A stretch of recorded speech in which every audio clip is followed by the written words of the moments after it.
Welcome to the Crook in the Book podcast, a podcast where normally three pastor friends discuss the Bible and how it connects to life and local church ministry.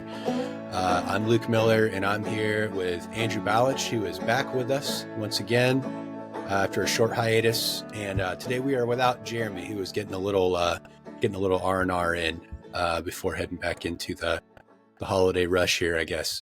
So today we're going to be discussing Andrew's sermon from Sunday, Mark 4:35 through 41. So let me read that for us here. This is from the ESV.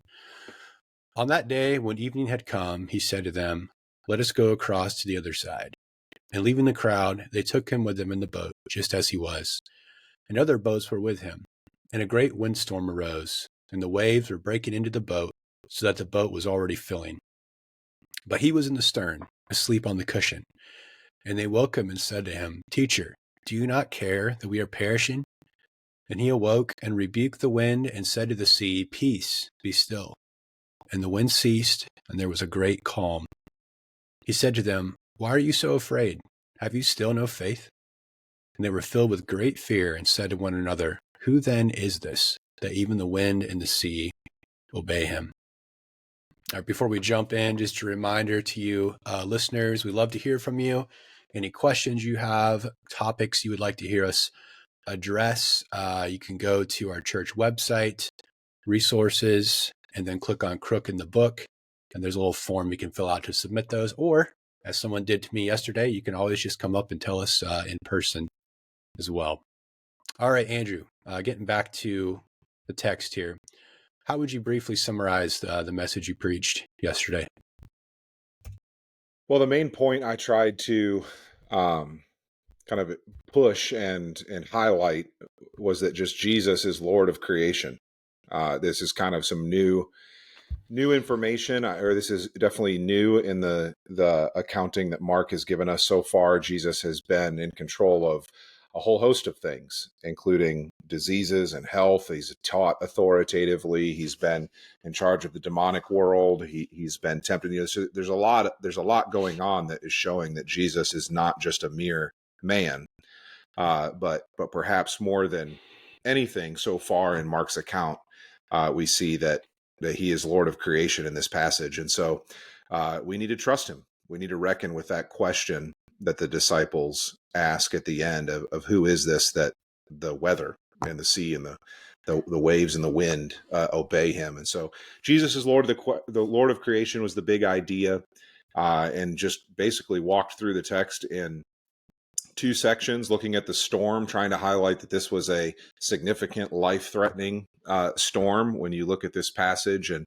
you see the response of the disciples, which sets up the highlight of Jesus as the Savior in this account, saving them from this life-threatening storm in verses 39 through 41, and just this incredible command and authority that he has when he says stop, and all of this chaos stops. That contrast between a great windstorm and a great calm, and then a great fear that the disciples have. I was actually talking to somebody a couple weeks ago who's doing a commentary on the Gospels and kind of showing the differences. And one of the things he said about Mark was things tend to come in threes in Mark. And we've seen that clusters of three miracles maybe, or three parables taught that we saw the week before last. And here again, there's this word great three times in a row. And I think Mark is wanting us to see the contrasts here. And it really just highlights again that main point of Jesus being Lord of creation, and therefore we're obligated to trust him as such. So that's kind of the big idea and how I tried to flesh it out. So before the disciples have great fear of Jesus and everything else going on, we're told in the passage, it seems like they really are beginning to panic. And you talked about this some in your message, just how they're given into panic. And you related that to our lives. One of the questions you asked was, where are we panicking instead of trusting the Lord? So I just think it might be helpful to hear, what do you think might be some common areas of panic for us as believers in today's world, and how does the message speak to these? Yeah, I think the areas, it's going to look different for each one of us, but there's some certain kind of categories that are common to all of us or to the human experience. And so I think um, relationships are a big one, as far as friendships that we have that seem like they're not what they used to be, or are becoming particularly volatile. Whether it's a friendship or a family member, there's where I think the panic comes in is I'm going to, in my own power, try to work the situation to the ends that I have for it. Or, like the disciples did, go in kind of a desperate, accusatory manner to Jesus. Yeah, going to Jesus, which is what we should do, but not with the right posture. So I think relationships are one. I think health is another one. I think it's just common, what's on our minds a lot is we don't talk in terms today so much of mortality. It's kind of distanced from us, I think, in a lot of ways, but we're all very painfully aware of old age and the things that come along with just being in a broken world when it comes to health. And so that's what our prayers tend to be, and rightfully so. When you share prayer requests, a lot of it has to do with health issues. I know in my experience, at least. So I think there's the realm of health. There's the realm of relationships. I think there's the realm of finances too. I mean, and those are kind of all related. Just the cares of this world that are cares, legitimately so. Are continuing on to be able to provide for those the Lord has put us over with responsibility. It is something that, when it's not going the way it seems like it should, can be a cause of panic. And another one that I think things have cooled off since the recent election, but just current events, politics. It takes up a lot of the airwaves. It takes up a lot of the oxygen in the room. And so there can be this, like, we have to do something to make this situation come out the way we think it should. And of course, we usually equate the way we think it should with what God's will is, and those aren't always exactly the same. But so I think politics and current events is a bucket. I think finances are a bucket. I think relationships are a bucket. I think health is a bucket. And so those are some of the things that I've kind of identified and thought about. But I'd be curious to hear from you too, before we kind of move to the, how does this passage speak to it question. Yeah, it's kind of hard to add to those categories. I think I would say this morning I was reading Psalm 112 on the note of just current events and stuff. And I was struck by verse 7. This psalm is describing the blessing of being a righteous person. It says in verse 7, he is not afraid of bad news. His heart is firm, trusting in the Lord. And obviously, the writer of this psalm didn't have CNN in mind, but I think it applies just as much to that kind of news. And obviously, this has always been a temptation in every age, but I think especially in ours with social media and all kinds of stuff like that. Yeah, it can be a particular temptation to panic in the face of that. Yeah, I do. And I think, one of the challenges that we have is just that the access to information, which is a wonderful thing in many ways. There was just a generation ago, you almost had to work at being consumed with current events. Now, if you're just passive, you're consumed with current events, because you're just bombarded with it. And so, yeah, that's a helpful reminder. I think this passage speaks to that issue. I mean, it's the disciples in the boat in this tremendous windstorm and afraid for their lives. It doesn't get much more of an acute, urgent issue in their mind than that. As far as like a right now in your face, this is what they're dealing with, and they do panic. But I think what this passage speaks to, when we get later on to Jesus questioning and challenging them, I think the passage speaks to these issues specifically, uh, particularly in the fact that Jesus led them into this storm. That was significant for me in reading this. He's the one who initiates. He's the one that says, "Okay, let's go to the other side." And I can't. help but think that he had some sense of what was coming. He didn't just do that blind. This wasn't all just coincidence. Right. This is God's providence at work. Jesus knew what he was doing. He was leading them into a test of their faith. And so the circumstances that they find themselves in are by design. And I think one of the things that this passage speaks to is whatever circumstances we find ourselves in, they are by design, either as a test of our faith to strengthen it in the terms of temptation, to have some other response, or it's the Lord using these circumstances to sanctify us. Those aren't two things aren't mutually exclusive, of course, but I think the circumstances that God has in our lives are there by his design, according to his will, in his control, and it's for those types of things, for making us run to him and strengthen our faith, and or kind of as a wake up call. It's the punishment, so to speak, perhaps for something that's inconsistent in our lives that needs to be conformed to the image of Christ. And so it's all in Jesus' mind, in his control. And I think the same goes for whatever those buckets of things that might cause us panic. It's applicable to those things as well. Nothing's outside of God's control, and it's his design, and he's got a purpose in those things. And it's not just to be mean or to punish us or not to answer our prayers, in the way that we would want. There's a design that's for our good, and that's the promise of this. And the disciples have a new sense of, just by their response later on in the passage, have a new sense of who this is that they're dealing with. And they get new insight into the identity of Jesus, and it is for their good. I mean, how could it not strengthen their faith, having kind of failed the test, but still seen Jesus as the Lord of creation in a way that they have not seen him to this point. Yeah.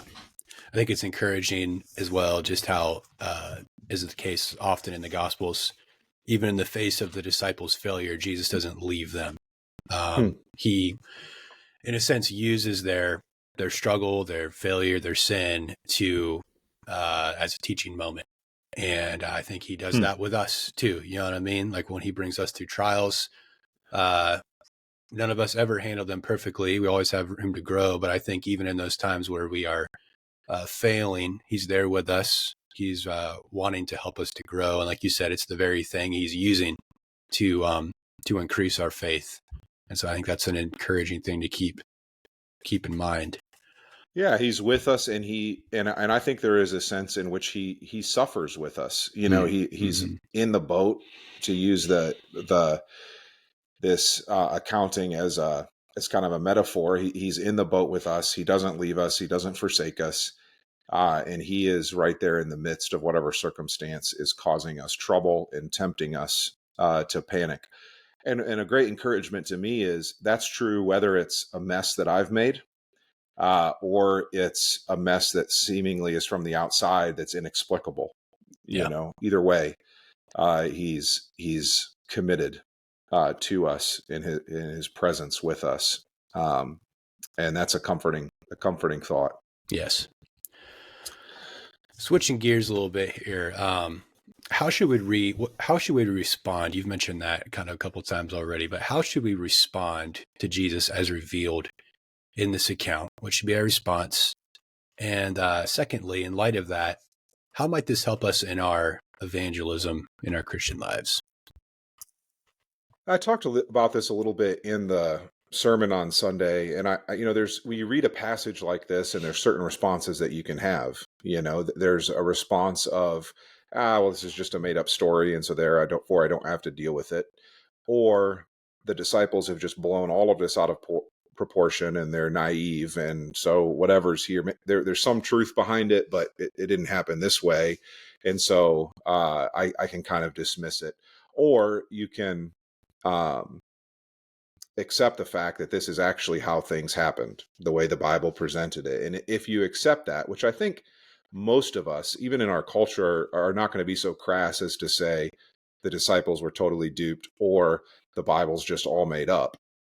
So if this is the way things went down, and creation itself responds to Jesus' command in the way that it did, then you have to reckon with and settle the question of the identity of Jesus, right? I mean, who is this that the wind and the sea obey him? The answer to that is he's Lord of creation. He's God, right? He's not just a mere man.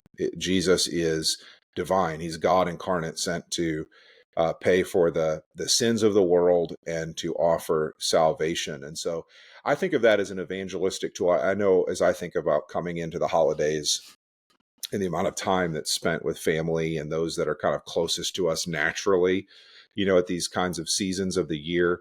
I think there's a lot of people that are in that boat that would affirm verbally that, yeah, this is what really happened and Jesus is Lord of creation and all of those things, but not really settle that question as far as any kind of impact on their lives. And I think that's an indication that they haven't really settled it. And so I think just having that perspective of when we have individuals in our minds, especially those closest to us,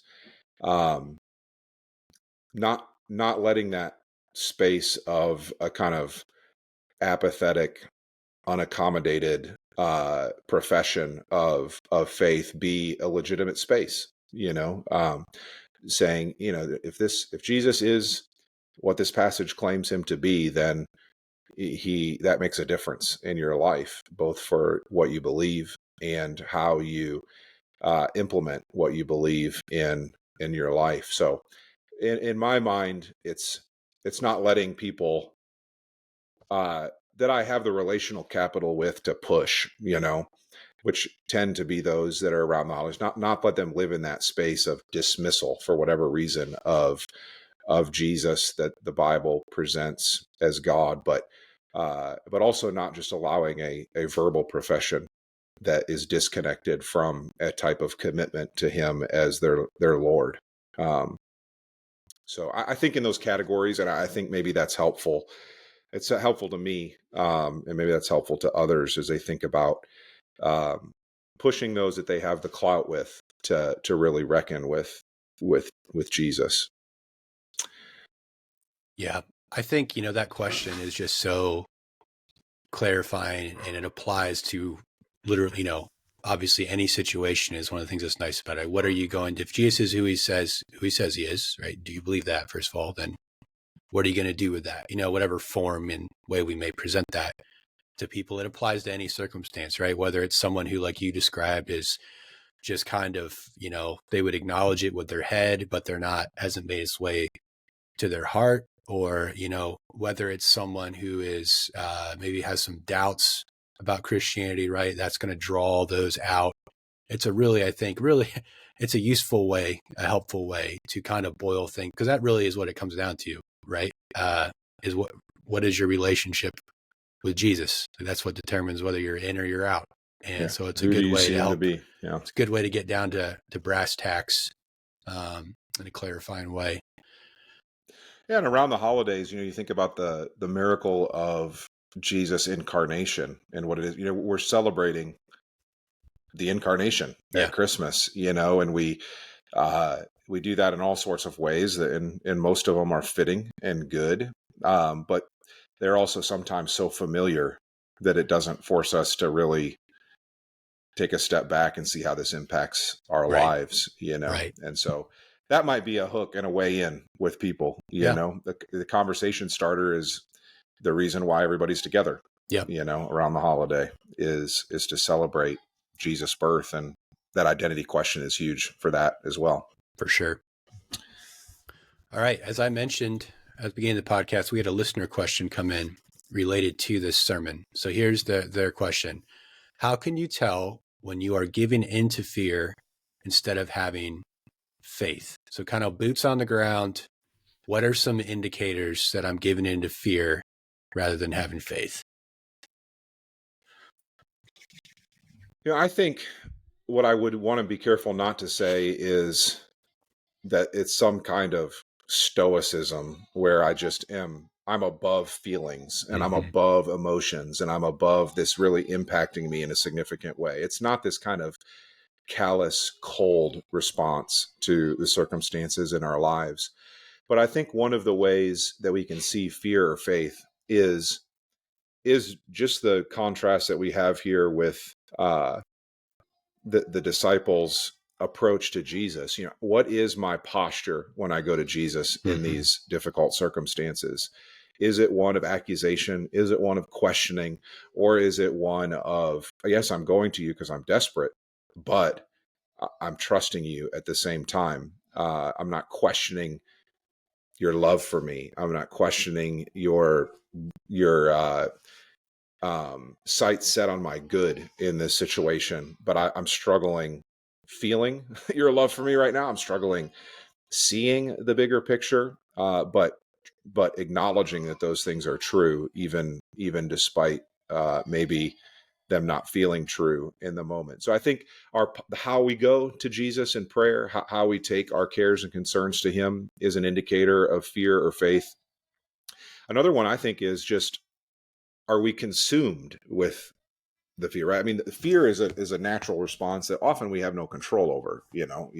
Somebody scares you, you're startled.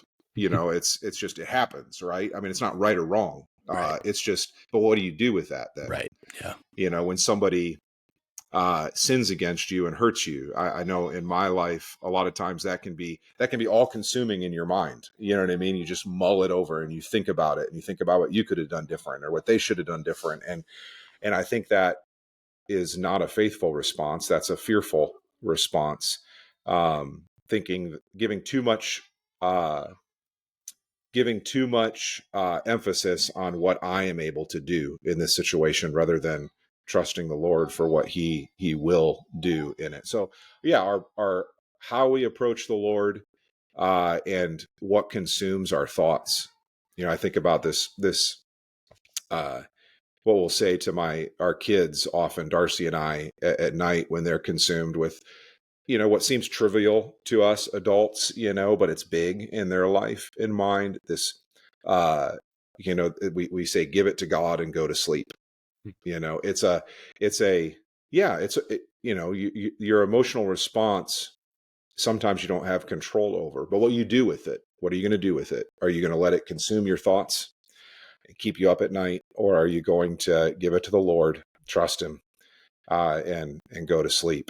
I think that's a way I think about it, Yeah. contrasting fear and faith.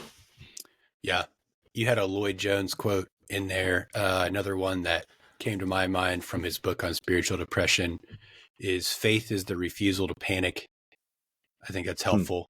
So you Yeah, think about, I don't know, let's say like a medic or someone going to the scene of a car crash. Their heart's probably pounding. I'm sure their adrenaline is up. There's a natural, like you said, physical reaction happening, but they're not panicking. sure. And that refusal to give in to panic is what enables them to save lives and do their job well. You know what I mean? And I think that's kind of, in a way, I think that spiritually that can be the case as well, right? It's not that we feel nothing, like you said, we're not stoics, but at the same time, we're not giving into panic.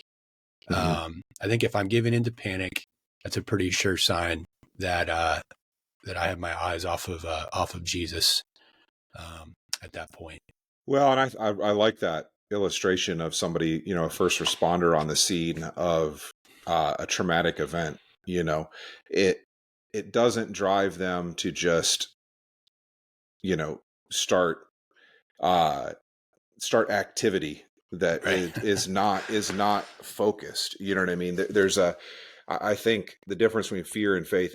Faith intensifies our pursuit of doing what we know we're supposed to do in this Yeah. situation, whereas fear causes us just to try to, throw out everything we know to be true and just try to do this on our own, and whatever looks best next, despite what we know to be true. That's what we're going to do, trying to take matters into our own hands rather than lean into where God's revealed Himself in His Word, the lifeline that He's given us in prayer, the encouragement of community He's given us in the church. And I think if you're leaning into those things, yeah, whatever has caused you to be tempted to be panic or to be in a panic, it should intensify those pursuits in your life rather than causing you to try to go rogue, so to speak.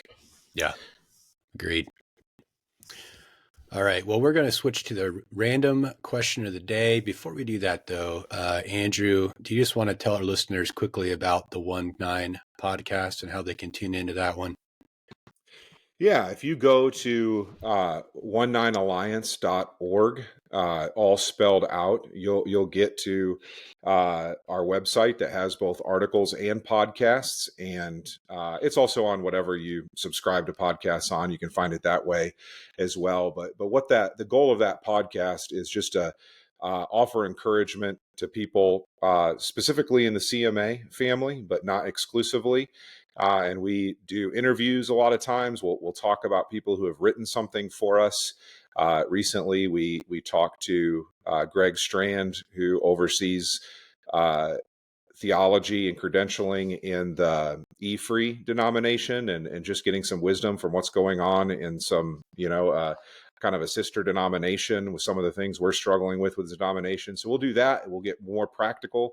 And yeah, if you enjoy the Crook in the Book, I think you'd enjoy the 19 podcast as well. But 19alliance.org, all spelled out, is how you get there and get more information. All right, random question of the day. What is your favorite? Let's say what is one of your favorites? It's hard to pick. What is one of your favorite Christmas traditions in your family? I'm glad you qualified that with one of favorite, because there's a lot of stuff, and we're building kind of new traditions together and the like. And one of the things that we do that I really appreciate, was something that my folks did for me, is the having a little Christmas tree in the bedroom, and on Christmas morning we'll put presents underneath that tree in our kids' bedroom, so that when they wake up, it gives them, it's like a buffer between them coming into mom and dad's room, where they're allowed before the time that they're allowed to officially wake up, they have something. But what's been really cool about that recently is we'll put have a monitor in the room, and so we get to hear them, as we're waking up slowly, frantically opening things and talking about them and being all excited. And so that's one, just the kind of stocking stuffers under a tree in the kids' bedrooms, that we get to kind of live vicariously through and enjoy seeing them enjoy it. Yeah. One for us would be, this is something that I had never done before meeting Morgan's family, but they like to observe Christmas Adam, which, as most of our listeners know, is the 23rd of December. And what they do for Christmas Adam is they go out and they just get, appetizers and make appetizers. So what Morgan and I do in our version of it now is we just make like a Kroger run or something, and just get all the unhealthy stuff that we normally try not to let ourselves eat too much of. And we just kind of have a smorgasbord of appetizers, and usually watch a Christmas movie. So yeah, that's one that we tend to enjoy this time of year. We were just talking about it the other day, actually. So do you deep fry all of your goodies that you're not normally allowed to have, or do you just bake them? We just bake them. We haven't graduated to deep fryer level quite yet. Well, we haven't either, but it is next level. It really ups the unhealth and the enjoyment both. Which is what you want. You want both of those Christmas Adam, to be up. Right. All right. Well, thanks for joining us. We hope you all have a Merry Christmas. We'll see you sometime after the holidays here. Until then, this has been the Crook in the Book podcast. Our music's by Gregory Alan Isakov. Our producer is Tommy Macias. And Merry Christmas.